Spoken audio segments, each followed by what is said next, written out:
Pour ceux qui ne me connaissent pas, mon nom c'est Hachimia Amada. Je fais partie de la diaspora comorienne, donc je suis née à Dunkerque. Mes parents sont comoriens, donc voilà.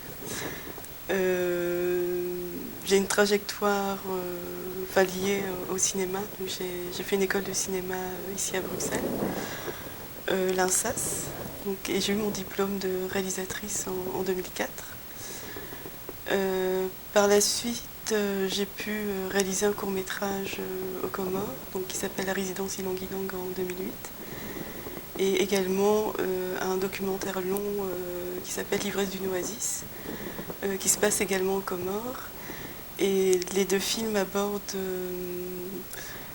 la maison que construisent nos parents dans le pays, parce que c'est un sujet qui me travaille depuis longtemps, depuis que je l'ai vu à travers mes parents et que j'avais envie de pouvoir le travailler sous la forme de film.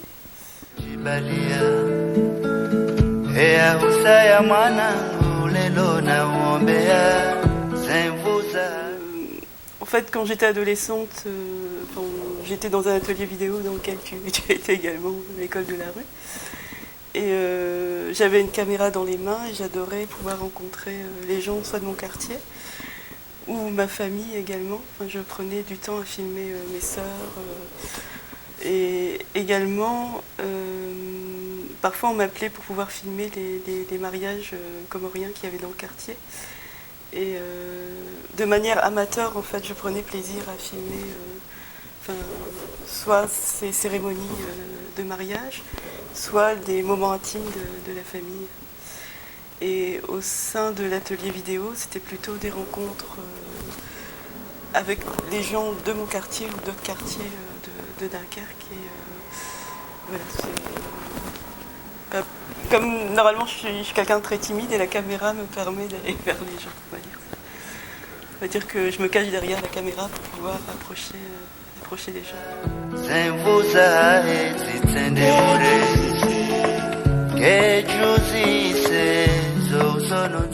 J'ai fait plusieurs travaux d'études à l'INSAS. Il y avait un documentaire qui était un portrait filmé de plusieurs jeunes filles autour du mariage arrangé. Ça, j'ai pu le montrer à La Réunion, au FIFAI. Il y a aussi mon film de fin d'études que j'ai pu montrer également à La Réunion et également, j'ai plus le souvenir devant moi où est-ce que j'ai pu le montrer. Et ainsi que le court-métrage ou le documentaire, mais je sais pas comment expliquer ça. J'ai l'impression parfois d'être seule avec ce projet-là, parce que je l'écris seule et après il y a la chance de pouvoir le montrer aux autres dans des festivals et pouvoir partager ce que j'ai pu filmer autour de la communauté. Il y a d'abord la dénomination, parce que je me définis comme cinéaste. Il y a le mot réalisatrice, mais j'ai encore du mal à me dire réalisatrice, parce que pour moi j'ai encore fait très peu de films. Et par contre, c'est vrai que par rapport à ma famille ou à la communauté, c'est un mot qu'ils apprennent, c'est quoi être cinéaste, et qui est différent d'être journaliste, puisque parfois les amis de ma mère me qualifient de journaliste alors que c'est pas du tout ça, mais c'est parce qu'ils me voient avec une caméra et que pour eux ça les lie à ce métier-là, alors que cinéaste c'est autre chose. Et du coup, je pense que c'est seulement maintenant qu'ils comprennent à réaliser, qu'ils commencent à réaliser ce que c'est d'être cinéaste.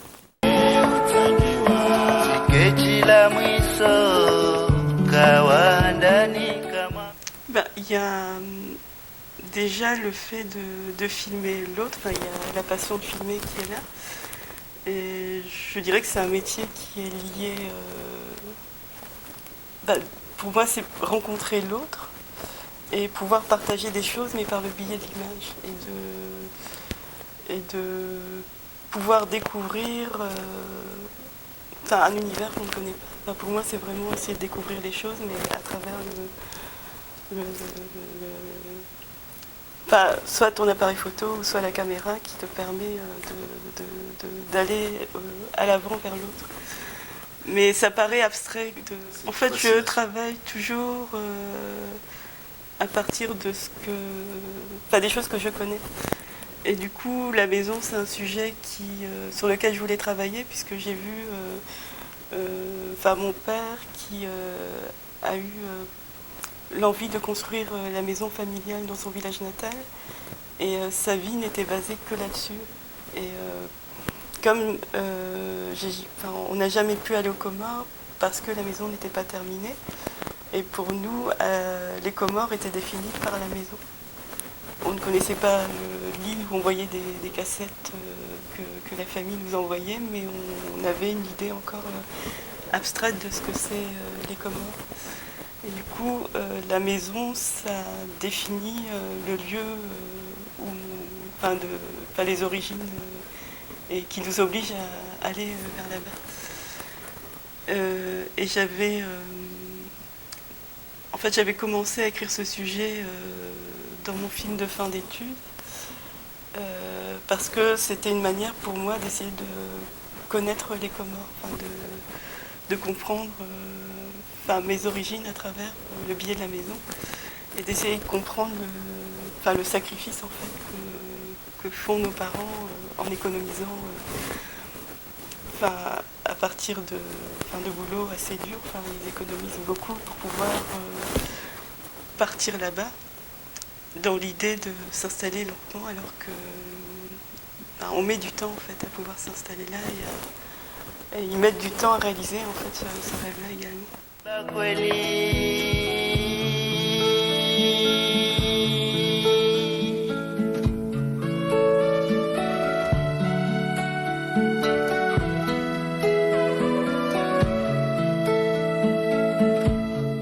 C'était l'idée de la maison, mais construite de manière utile. C'est ce que je voyais à Mayotte, même si après, les familles qui vivaient dans ces maisons-là les agrandissaient. Mais il y avait tout de suite l'idée de construire de manière utile. Alors qu'il y a le fantasme, peut-être par rapport à la Grande Comore, où on construit démesurément des grandes maisons et qui ne sont pas aux moyens, ils n'ont pas les moyens de construire ces grandes maisons-là. Mais il y a cette envie de construire grand dans l'envie de montrer qu'on a réussi. Devant la famille, mais également aux gens du village qu'on a réussi dans le pays dans lequel on est parti. Et qui ne sont pas partis pour rien en fait. Il y a l'idée de partir pour mieux revenir. Mais en revenant, il y a l'idée de montrer sa réussite par la construction de cet habitat en dur. En fait. Et moi, ça me posait question par rapport aussi aux insulaires qui vivent dans des maisons qui ne sont pas en dur, mais qui sont soit en tôle ou également en paille en fait. Et on ne permet pas aux gens de la famille d'habiter en fait dans la maison en dur. Donc ça me posait question sur le fait que la maison soit vide on n'y vit pas, mais ces maisons ne sont pas habitées également par la famille qui vit à côté et qui pourrait profiter de ces maisons-là. Et c'est pour ça que j'avais envie de travailler là-dessus pour essayer de comprendre pourquoi il y a une cohabitation, mais il n'y a pas union.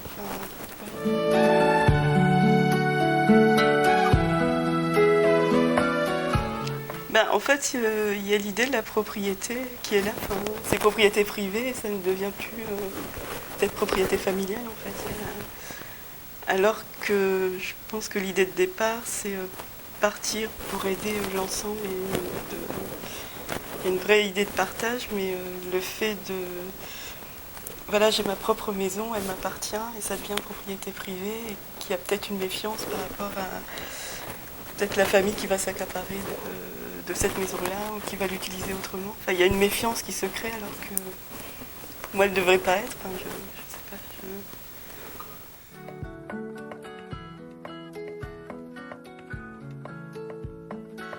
Avant ça, c'était un film de fin d'études qui s'appelait... Oui, c'est Feu leur rêve.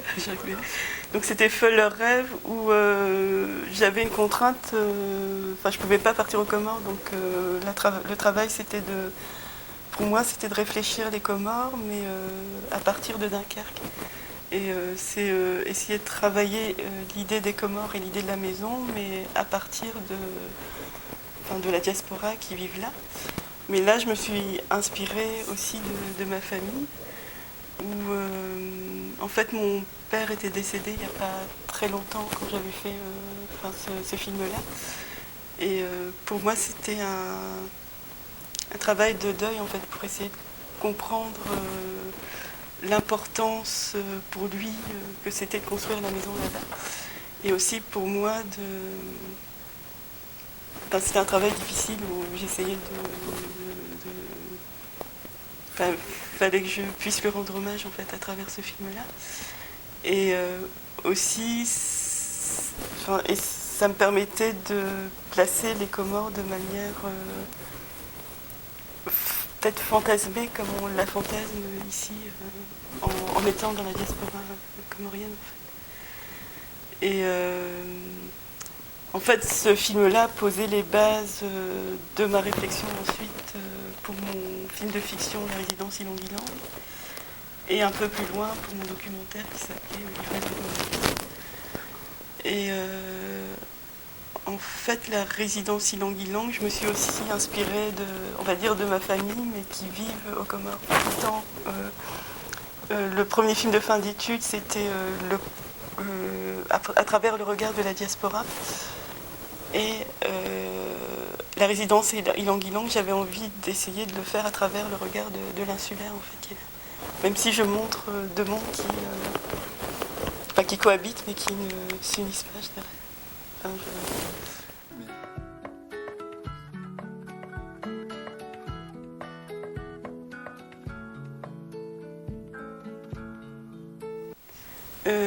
D'abord, c'est un film de fiction, mais c'est un regard documentaire. En fait, je me suis inspirée de tout ce que j'ai pu voir quand j'étais là-bas. Pour moi, c'était la première fiction que je réalisais. Et en fait, je suis partie comme ça. Il fallait que j'y aille, donc j'avais un peu peur comme c'était la première fois que je le faisais, mais il fallait y aller. Et du coup, toutes les personnes que j'ai pu rencontrer lors de la préparation du tournage, lorsqu'on a fait le casting, quand on rencontrait des gens, ou quand il fallait des gens pour l'équipe technique, tous les gens étaient partants, même si c'était quelque chose de nouveau pour eux, et c'était la première fois pour tout le monde, qu'on réalisait un film de fiction. On savait qu'on allait faire quelque chose d'important, tout le monde était partant. Il y a eu une impulsion où tout le monde était dedans, et c'était vraiment beau de voir tout le monde être dans le geste de participer à ce film-là. Le plus difficile, c'était peut-être une séquence qui se passe dans la mosquée, dans une mosquée où il y a simplement des gens qui prient. Et il y a eu une discussion assez longue avant le tournage, puisque certains notables ne comprenaient pas pourquoi on devait filmer l'intérieur de la mosquée, et que le film de fiction, ce qu'ils avaient comme repère, c'était les films d'action. Et du coup, il fallait expliquer que c'était pas des films d'action qu'on faisait à l'intérieur de la mosquée, mais vraiment juste filmer naturellement des séances de prière.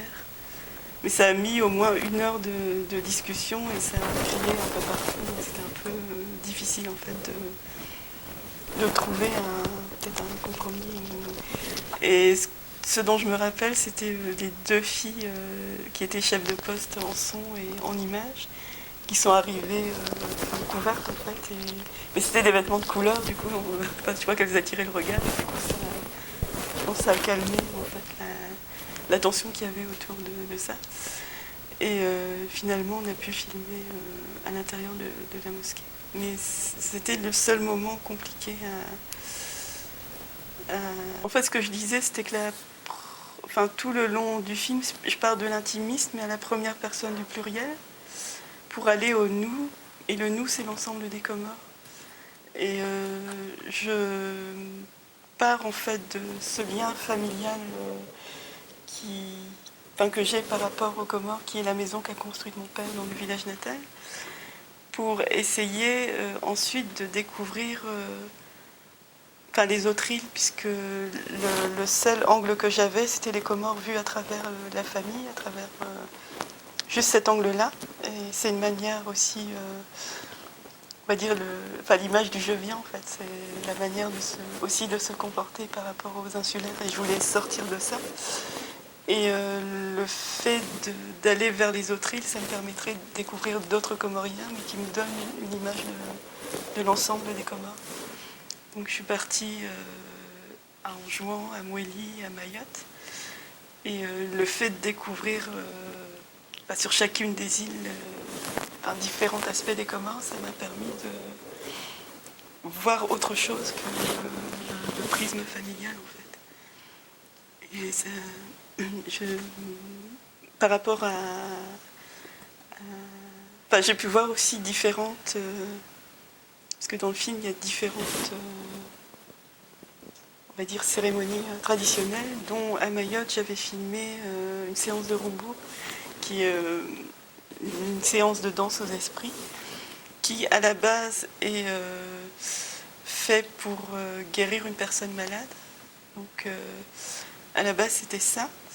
Mais tout le long de cette cérémonie, celle qui dirigeait en fait ces cérémonies-là bénissait tout le monde pour qu'il puisse avoir une vie meilleure à Mayotte. Enfin, il y a une manière détournée en fait d'utiliser cette cérémonie, mais pour que tout le monde puisse avoir une meilleure situation, des papiers à Mayotte. Et ça, je trouvais ça intéressant d'avoir ces détournements, cette autre manière d'utiliser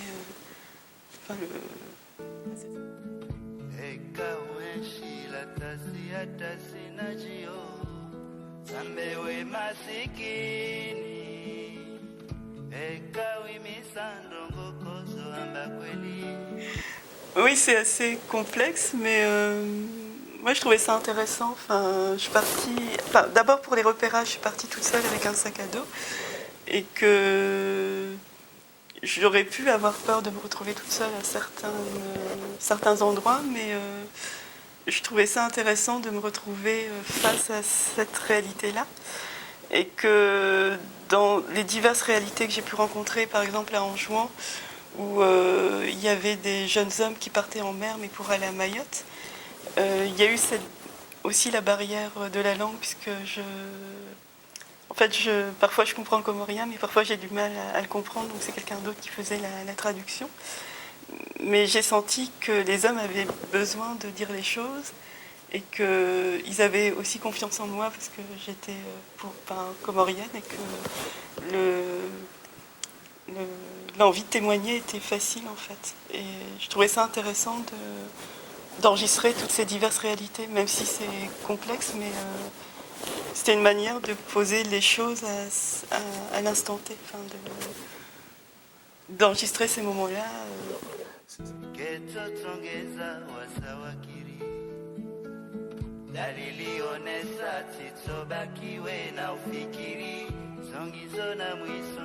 Les gens t'accueillent facilement et tu es comorienne, donc voilà, c'est juste.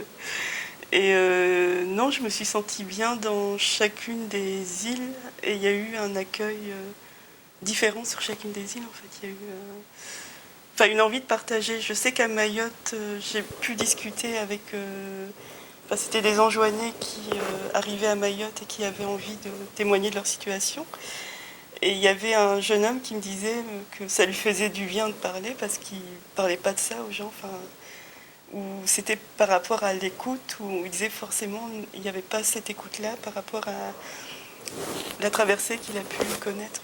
Il garde en lui tout ça et que c'est vrai que le cinéma permet ça il y a de partager, mais aussi d'être à l'écoute de l'autre et que il y a le fait de se sentir bien avec l'autre. Mais oui.